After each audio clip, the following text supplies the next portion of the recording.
All right, so the next one here, the UK has nothing left in its military stockpiles.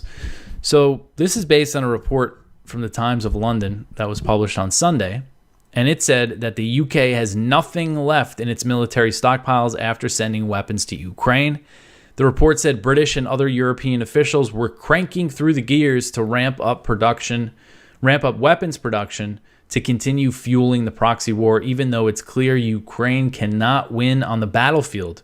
The report said, quote, Britain's military intelligence chiefs believe Ukraine cannot win the war against Russia in 2024 because it does not have the manpower or the weapons for a big battlefield breakthrough, end quote. So despite that reality, some British officials believe NATO just needs time to ramp up arms production to beat Putin. But time is clearly on Russia's side, clearly on Putin's side, as war fatigue is growing in the West. President Biden has yet to secure his over $60 billion that he's looking to fund this war for another year.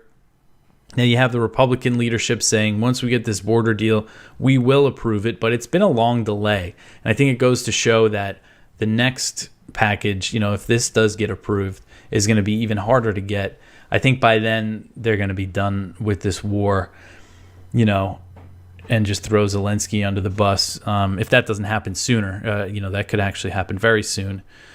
But officials in Europe say that they're concerned that the U.S. would no longer support Ukraine if Trump won the election in 2024.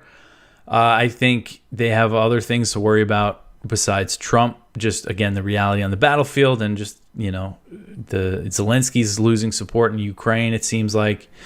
And Trump has said, Trump has sent mixed signals. It's hard to nail down what his real position is. He said that he can end the war in Ukraine once he comes into office. I haven't heard him talk about it in a while because there's been all this other stuff going on. I haven't really paid much attention to the GOP presidential race really at all. So I don't really know what's going on there. But it's worth noting that Trump was the first president to send what they call lethal aid to Ukraine. And he signed off on the first delivery of Javelin anti-tank weapons to Ukraine in 2017, and then they arrived there in 2018.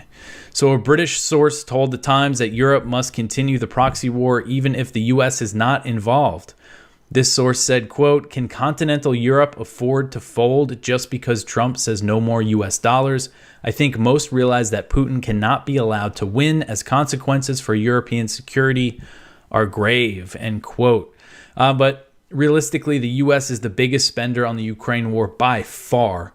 And the EU has said, basically, we won't be able to fill the gaps if the U.S. stops funding Ukraine.